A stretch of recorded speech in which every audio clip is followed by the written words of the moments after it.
As the year comes to a close, it's time for reflections, resolutions, and a healthy dose of looking forward to what can happen in cricket. But here on the Reverse Sweep Show, we are adding a twist.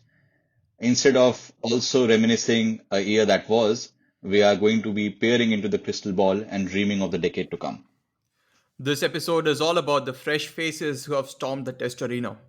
Players who have proven their mettle on the big stage and given us glimpses of a bright future. From explosive top order batters to game changing all rounders and fiery pacers, we are putting together our ultimate Test 11 for the next 10 years. Who will carry the torch of Test cricket?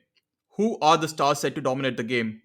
Let's explore, debate, and craft a team that's ready to take on the world in the next era of cricket.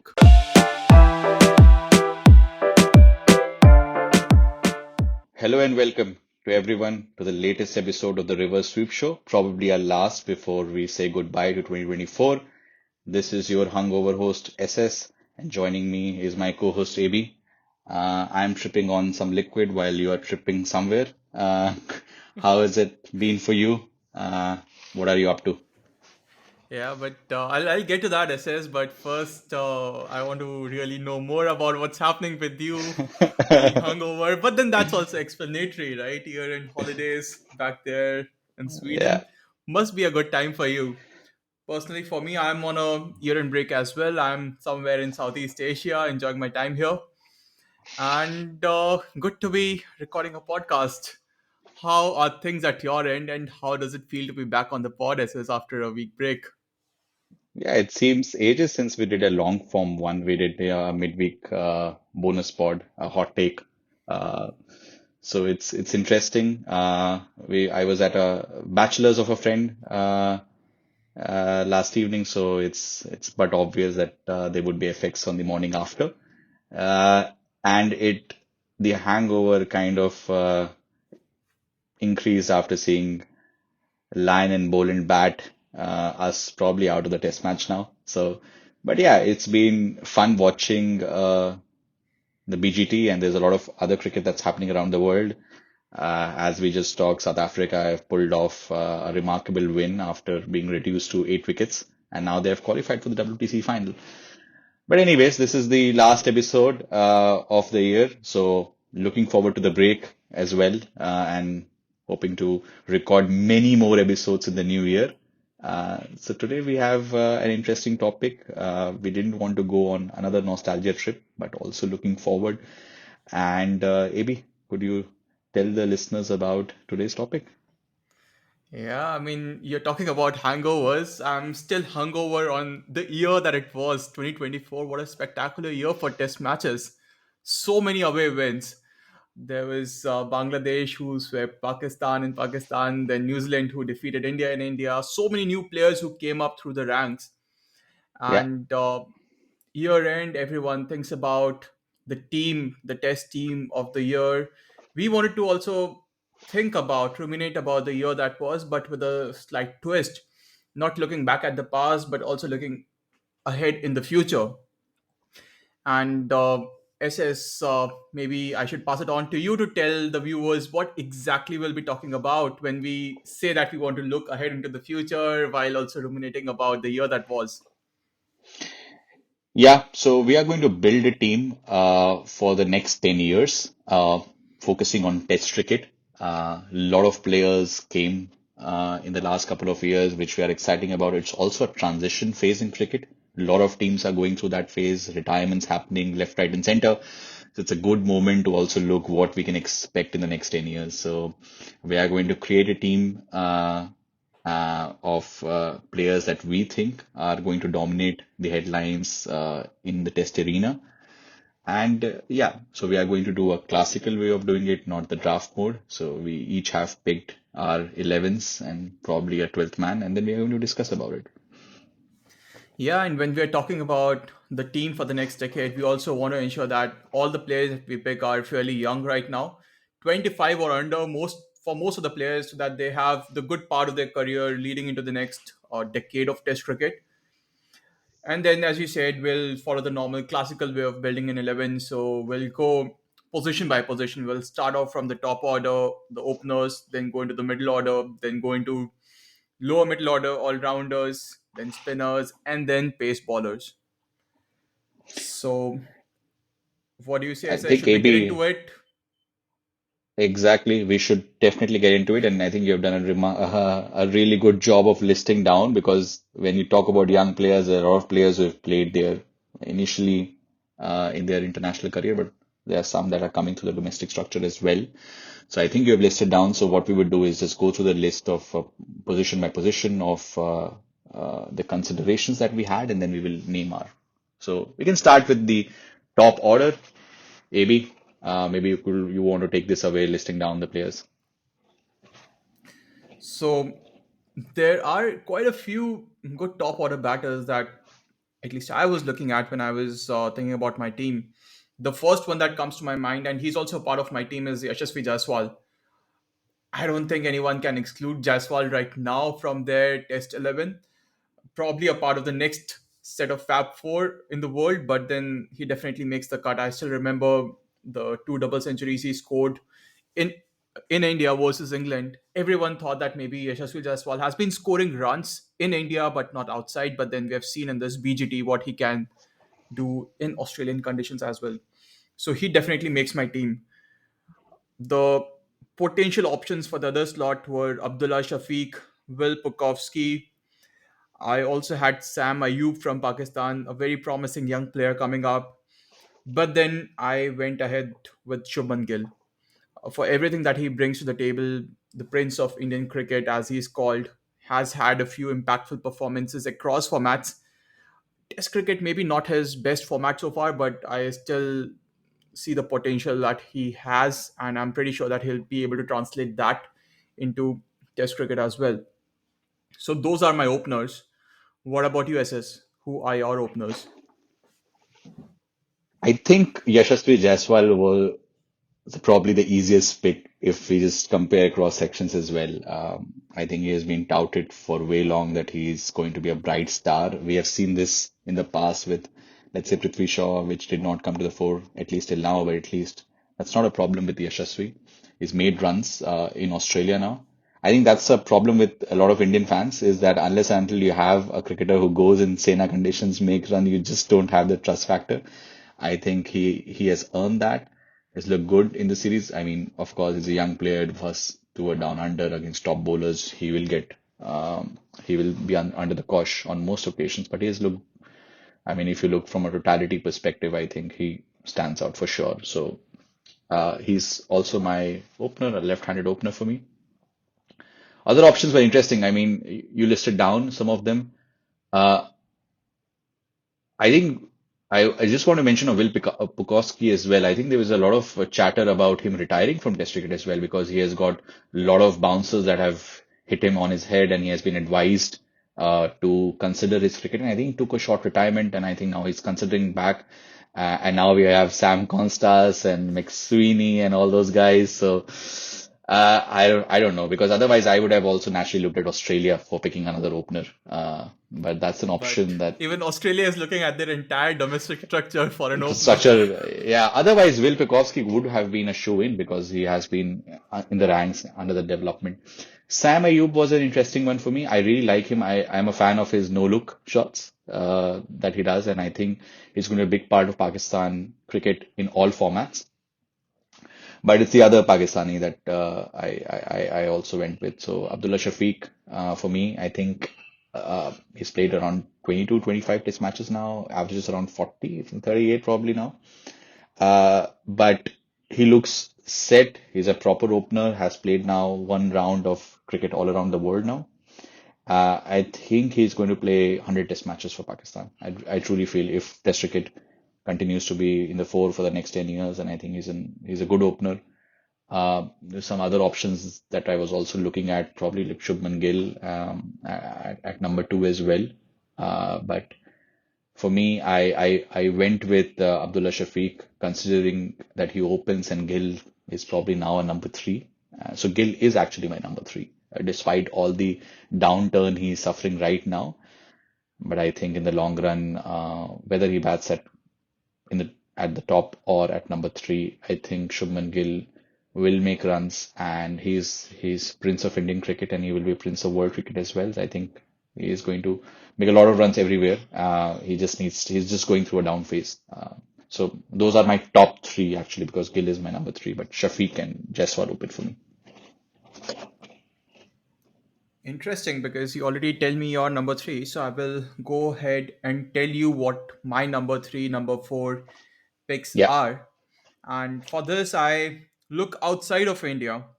I look at a certain player from New Zealand who comes from Indian origin, though. I look at Rachin Ravindra to fill in that number three slot for me. In the short career that he has had so far, impressed everyone, right from the time he played for New Zealand in the 2023 World Cup to the Test series that he played in India. He looks comfortable against spin, against seam, very settled as a batter, looks to create those long innings, those impactful partnerships, plus can also give me a few overs with the ball. So he is my number three. And for number four, I look to an Englishman, Harry Brooks. Definitely someone that I cannot exclude from my 11 at this moment of time. Mm, The kind of knocks that he has played across the world, the recent yeah. triple century in Pakistan, although that was on a flat pitch, but still, you see the intent that he brings to the table, the consistency Yeah. that he has. When he started off, he had an average of what, over 80, 90 Brad Vennish Yeah, yeah, average. Very Michael Hussey kind of start to his. It's a pity that because of personal issues in his family, he couldn't travel to India. Otherwise, we would have loved to see him, and that would have been a challenge. But I think he's done remarkably well so far in his career. Yeah, absolutely. And for number five, I have a certain someone who has stormed world cricket in this year, Kamindu Mendes from Sri Lanka. Although he Mm, bats at maybe number six for Sri Lanka, but then to be able to fit in some of the all rounders, I would want him to bat at number five. yeah, And he has scored five, six centuries in 10 matches, an average of yeah. 74, 75, and He absolutely always stunning makes start. runs. Always makes runs. And he has Yeah, been a big part of actually the turnaround that Sri Lankan cricket has had of late. yeah, So definitely Kamindu Mendes at number five. Plus, he can also give me a few overs with the ball, slow left armour. So that yeah, is my three, four, five. Definitely those batters who have created an impact in world cricket in the last 1 year or so. Uh, who are your picks for this middle order? yeah. Since I put Gill at three, so my natural is that I'm following your radar. So four for me is going to be Rachin Ravindra. Uh, this was his second tour to India. The first time he came, I was ambivalent to him because I saw him bowl a lot and didn't feel that whether he's a top order batsman who can play all around the world. But I think the World Cup in India, the ODI one, changed our mind. He was so successful there. And you think about all the ethics coming to Chennai and preparing before the series in India. He has been playing white ball cricket, same intensity, red ball cricket, making runs. He can come down the track, he can sweep, he can play pace bowling, and he also brings a bowling option as well. So Rachin Ravindra, whenever we talk about Fab Four, the next Fab Four, he's always there, and I think he's shown enough to be part of that. So number four for me is Rachin Ravindra. For number five, I also pick another guy who will be part of the Fab Four, the new Fab Four, Harry Brook. Insane start to his career. As I said, it was a pity that he didn't travel to India, but I think he will travel multiple times to India in the future. He's such a special player. We saw it in the recently concluded England New Zealand series, was another series in which the away team won, and he was standout performer there. He plays with a baseball-esque aggression, plays spin really well, uses his feet, takes the attack to the opposition. He checks all the boxes so far. So Harry Brook for me at number five. So we have two similarities in our three, four, five. Of course, I also had Shubman Gill Yeah. open. So till Yeah. now, out of the five players that we have selected, there are two differences. You have Two Abdullah differences, yeah. Shafiq, and yeah, I have Kamindu Mendes so far.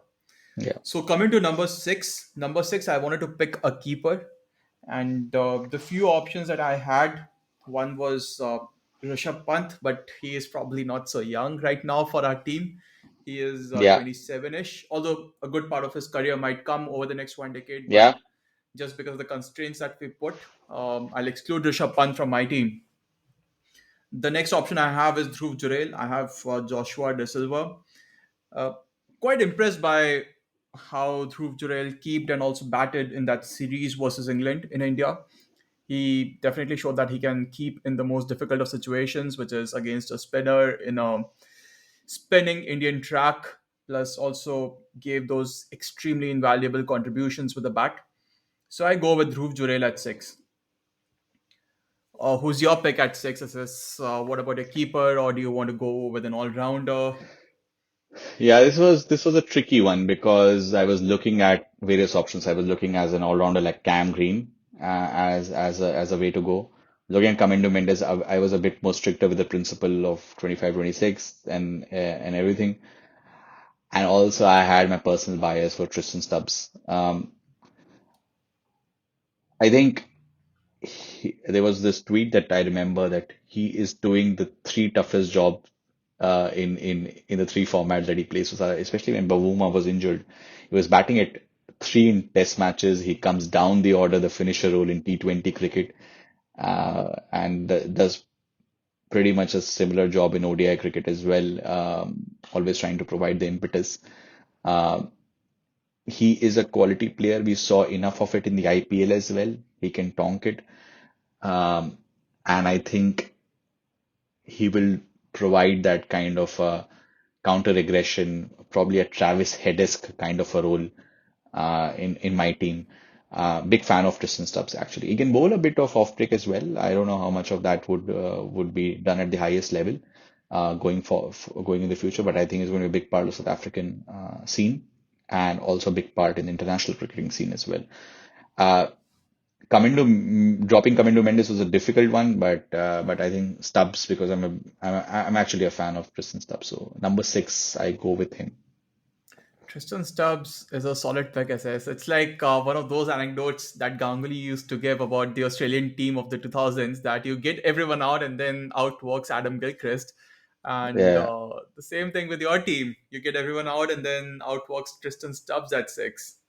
six. Yeah.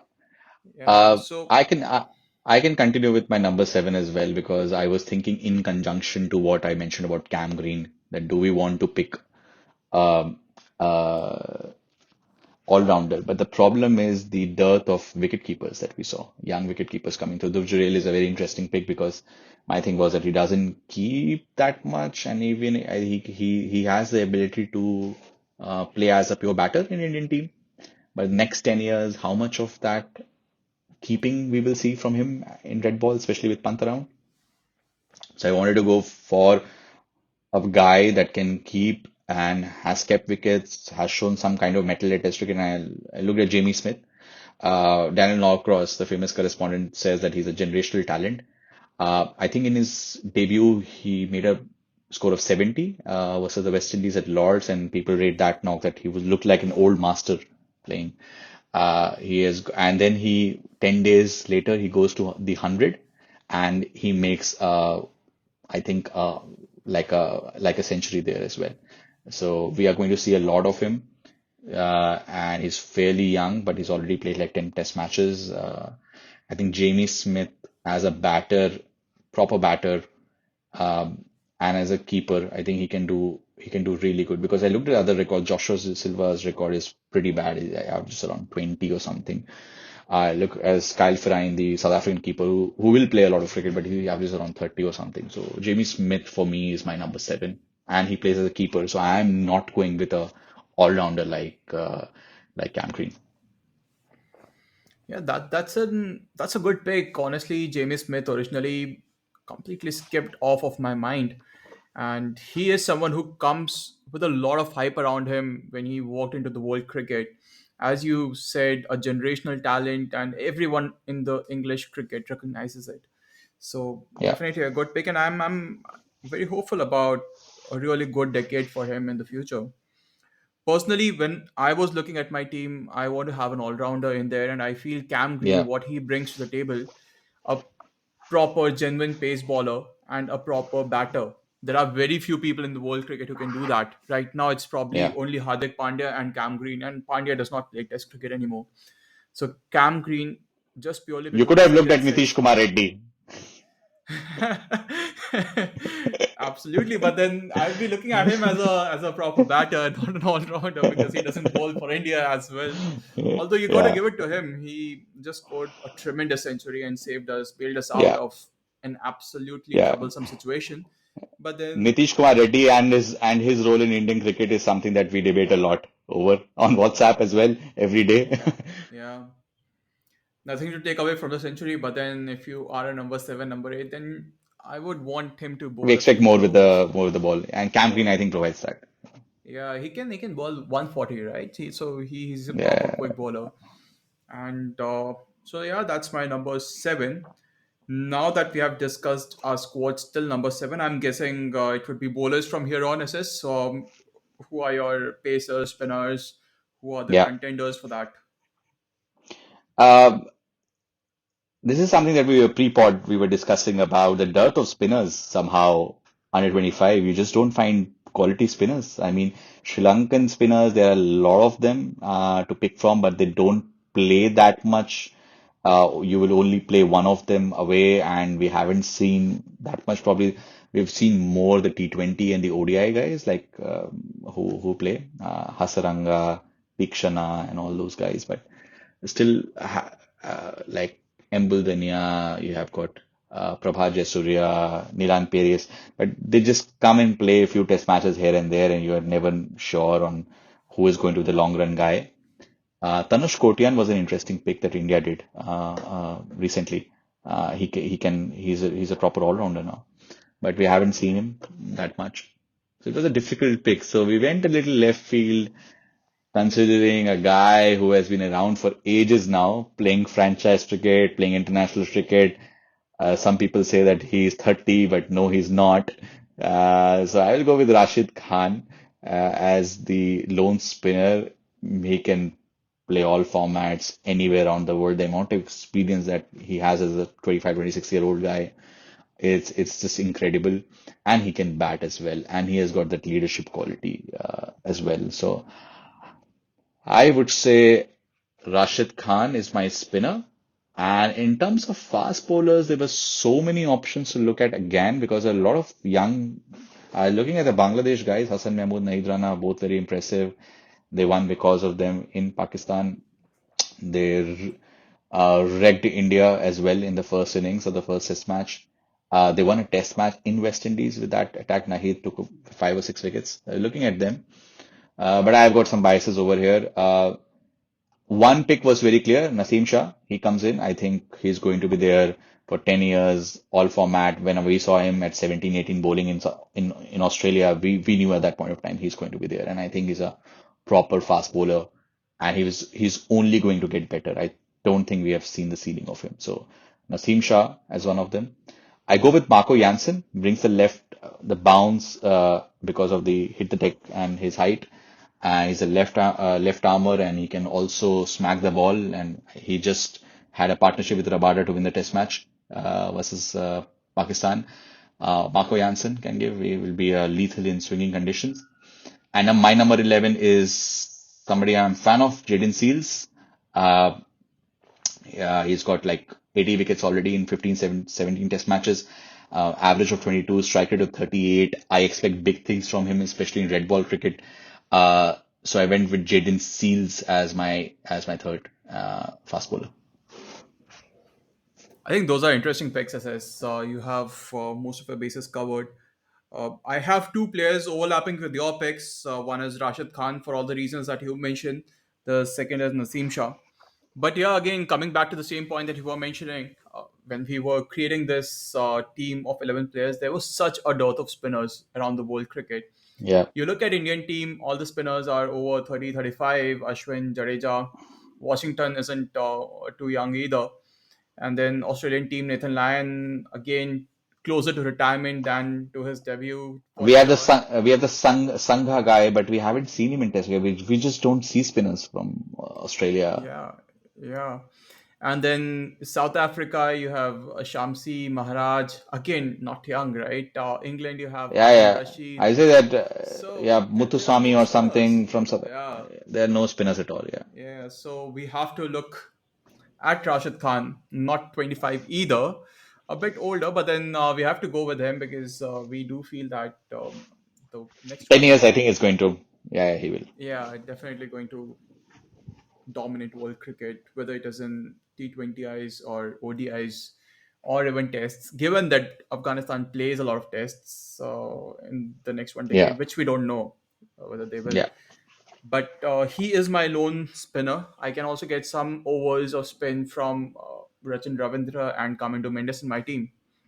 yeah. Going to the Pacers now, Naseem Shah, for all the reasons you mentioned, I also pick him. Instead of Marco Janssen, I went the route of Shaheen Shah Afridi. Definitely impressed Mm, by whatever we have seen of him in world cricket so far. Of course, he has had a bit of a downturn in his form of late, but I still feel he's a damn good pacer and a pretty good batter as well down the order. He can score a few yeah. runs. So I have Shaheen Shah, and I also have Gerald Coetzee in my team as my Mm, number it's 11. a nice pick. Yeah, like it's the similar equation, right? You are a big fan 150, of, he can bowl. yeah, yeah, Yeah, yeah, I think this is, yeah. So but I'm also a Coetzee big is, fan. Yeah. we have seen him in at MI as well in IPL for South Africa. He bowls with a big heart. You can see that he really wants to make an impact, and I think he will be that's a good pick, AB. I will leave it to you. So that is my 11. Now, just to conclude, it says who's your 12th man, and if you have a coach Yeah, candidate as well. yeah. Uh, my 12th man is going to be Cam Green. I think that was a pick that I was closest. I just couldn't fit in because of the number six and the keeper thing that I was going with. Cam Green is my 12th man. My captain will be Shubman Gill because I think that I was looking at Rashid Khan, but I think Shubman Gill will be my captain for the team. For the coach, it's interesting. Young coaches going around, how many of them can impress? I really liked Jonathan Trott as a coach for Afghanistan. He's done an incredible job with the limited resources. I think Jonathan Trott is my man for the next 10 years. For me, my number 12 will be Marco Janssen. I want Mm, a pace bowler who can also bat a little for me. So Marco Janssen mm, plus a very unique uh, angle that he gets, bounce that he gets. So he is my 12th man. My captain, I was looking actually across the board for a captaincy candidate, and this was another area that I was struggling with. So I go ahead with someone who is a bit more tried and tested. So I go ahead with Rashid Khan as my captain. mm. Definitely Yeah, brings in that leadership quality, tons of experience across the world. So he's my captain. And for coach, I would actually, for personal biases, go with Ravi Shastri. I think a you are a young big Ravi team, Shastri fan. yeah, a young team coached by Ravi Shastri, learning how to play aggressive brand of cricket. I like that. So he's my coach. Yeah, yeah. That's a smart one as well. Okay, that was a fun exercise, AB. Should we conclude by just naming our 11 for the benefit of the listeners? Yeah. So I will go first. My openers: Yashasvi Jaiswal, Shubman Gill. Number three, Rachan Ravindra. Four, Harry Brook. Five, Kamindo Mendes. Six is my keeper batter, Dhruv Jurel. Seven, the pace bowling all rounder Cam Green. Eight is Rashid Khan, followed by my pacers Naseem Shah, Shaheen Shah, and Gerald Coetzee. Over to you, SS. What's your team? Just to summarize for all our listeners. Yashasvi Jaiswal and Abdullah Shafiq to open, followed by Shubman Gill at three. Then the Fab Four guys coming in. Number four is Rachin Ravindra. Number five, Harry Brook. Number six, I go with a biased take on Tristan Stubbs. Number seven is my keeper, Jamie Smith. Coming to the bowlers, number eight, Rashid Khan, Marco Janssen, Naseem Shah, and Jaden Seals as number 11. And my captain is Shubman Gill. So before we end the show, SS, I want to ask you, what's your take on my team? Good, bad, ugly. What are the strengths? What are the I weaknesses? Yeah, I like the fact. I really like your team.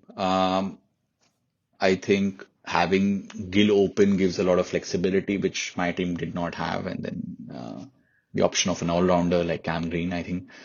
Um, with four proper bowlers plus Cam Green. I really like your team. I think the only weak point I'm not so sure on Dhruv Jurel, especially on his keeping side. No problems with his batting, and we haven't seen a lot of batting after England came to India. So it's a small sample size. The problem is my only. So that's the only gap that I see is Jurel. Otherwise, everything looks great.